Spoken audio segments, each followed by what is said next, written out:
Hello বন্ধুরা, তোমরা সবাই কেমন আছো? আশা করছি তোমরা সবাই খুব ভালো আছো। তো আবারও চলে এলাম তোমাদের সামনে নতুন একটা ব্লগ নিয়ে, আর তোমাদের সবাইকে আবারও আমার নতুন একটা ব্লগে ওয়েলকাম। তো এখন বাজে 1টা, আর আমি এখন থেকেই ব্লগটা শুরু করছি, কারণ সকাল থেকে শুরু করব। একটু কাজে ব্যস্ত ছিল আর ফোনে চার্জও ছিল না, তার জন্য শুরু করতে পারিনি। তারপরে রান্নাবান্না বসালাম, কাজের চাপে আর হয়ে ওঠেনি। তো এখনও রান্না চলছে, একটা তরকারি হয়েছে আর একটা তরকারি হচ্ছে এই যে। তাই রান্না করতে করতে একবার মানে উনানটা আর কি ভেঙে যাচ্ছিল, আবার কড়া লাগিয়ে কাদামাটি দিয়ে আবার কড়াই বসিয়েছি। তো আবারও ছেড়ে গেছে, ওই সাইডটা ঠেকা দিয়ে কোনো রকমে আর কি হচ্ছে।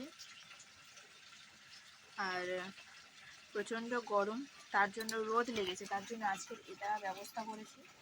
না হলে এখানে বসা যাবে না, একদম বসা যাবে না, এত রোদ লাগবে। আর আজকের আমাদের মেনু হচ্ছে এঁচোড় চিংড়ি, আর একটা সবচেয়ে যেটা স্পেশাল জিনিস সেটা হচ্ছে কচু ঘন্ট। কচু বলতে যে ছোলা কচু, সেটা ঘন্ট করা, মানে সেটা ভেবেই আমি কেটেছি, কিন্তু বাট তারপরে ফোন করতে জানালো যে ওটা মান কচু। অ্যাকচুয়ালি বুঝতে পারিনি, দুরকম কচু একই রকমই দেখতে।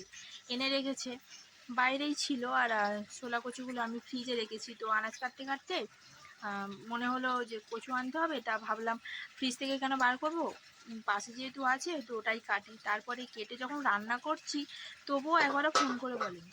তারপর যখন রান্না করছি ফোন করলাম, করতে বলছে যে ওটা মান কচু। তো কী আর করা, ততক্ষণ আমার রান্না বসেই গেছে। জানি না গলা কী ঢোকে কি, খেলে বুঝতে পারবো। এখনও চলছে, রান্না চলছে, ওটাই চলছে। আবার মাছের মাথা বার করে, ফ্রিজে ছিল, বার করে বরফ থেকে গলিয়ে ভেজে আবার তার মানে মাছ ভাজার উপরে দিয়ে আরেকটু ফোটাচ্ছি। যেটা হয়ে গেলে ভাত বসাবো। ওদিকে কলে জল পড়ছে, চান করছে মেয়ে, আমিও করব। ভাতটা বসিয়ে তারপরে করব। তো চলো দেখতে থাকো, জানি না কত বড় হবে, তো দেখতে থাকো। যেটুকুই হবে সেটুকুই তোমাদের সাথে শেয়ার করব। গরমে কিচ্ছু ভাল লাগছে না, প্রচণ্ড গরম পড়ছে, কিছু না করতেও ভাল লাগছে না, খেতেও ভালো লাগছে না। এটা সবে শুরু, এই গরমেতে যদি এত কষ্ট হয় তাহলে জানি না আরও জ্যৈষ্ঠ মাসে যে গরমটা পড়ে তখনই কোথায় যাব। তো বন্ধুরা, এখন হচ্ছে আমি টেস্ট করছি। ছোলা কচু ভেবে মান কচু রান্না করেছি, তো সেটা এখন টেস্ট হচ্ছে কেমন খেতে, বা গলা চুলকাচ্ছে কি না। ভয়ে ভয়ে খাচ্ছি, খুবই ভয় লাগছে, কারণ মান কচু মানে আমি শুনেছি গলা চুলকায়, মানে গলা কিটোয় আর কি, যেটা বলো না কেন। তো তাই ভয়ে ভয়ে খাচ্ছি, রান্না যেহেতু করেছি তো খেতে তো হবেই।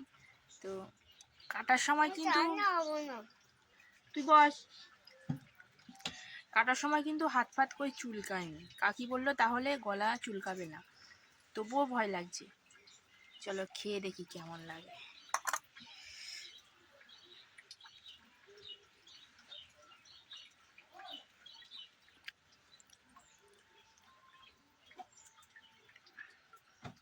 ভালোই,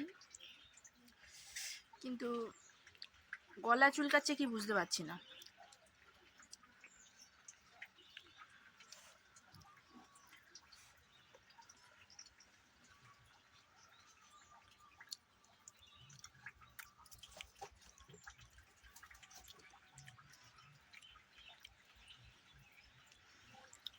বুঝতেই পারছি না গলা চুলকাচ্ছে কি।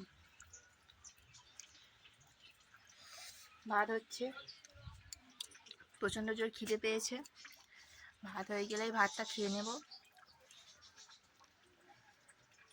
আমার মেয়েও কচুর খুব ভক্ত, কচু শাক হোক, এমনি যে কোনো কচু হোক, মানে খুব ভালোবাসে।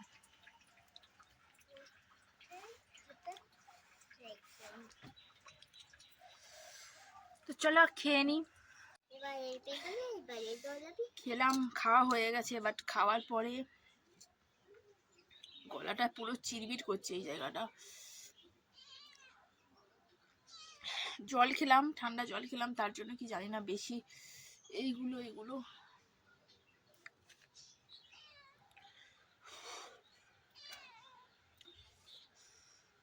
কি খাবো বুঝতে পারছি না। প্রচন্ড প্রচন্ড এগুলো চিবির করছে, প্রচন্ড।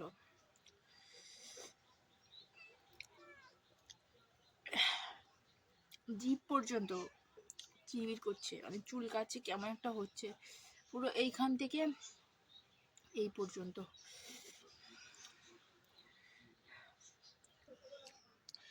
এখন হচ্ছে আমের আচার খাচ্ছি। আমের আচার বলা ভুল, 5 মিশালি যে আচারগুলো হয় না, গাজর, লঙ্কা, লেবু, আম, এঁচোড়, তো সব কিছু মিক্সড যে আচার আমাদের বাড়িতে তৈরি করা ছিল, তো সেই একটু খাচ্ছি। টক টক যদিও আর কিছু পাচ্ছি না, গলাটা প্রচণ্ড চিরবির করছে।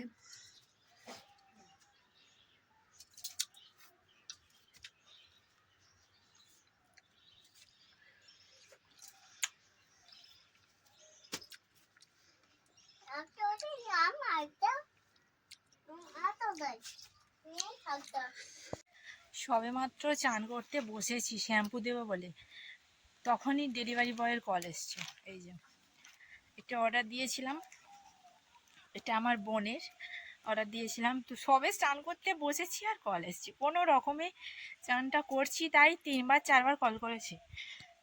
যাচ্ছি যাচ্ছি বলে কোনো রকমে চানটা করে, ওইদিকে ভাতও বসানো ছিল, ভাতও গলে যাবে, কোনো রকমে তাড়াহুড়ো করে সব কিছু করে এটা আনতে গেলাম।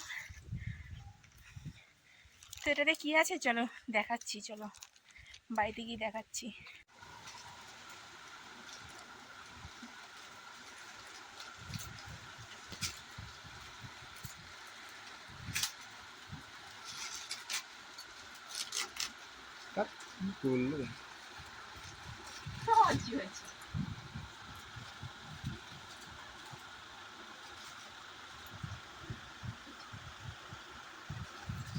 পছন্দ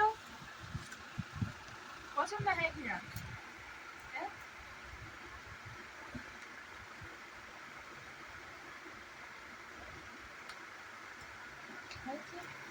একদম সেম সেম। এটা ভিজে, এটা ভিজে,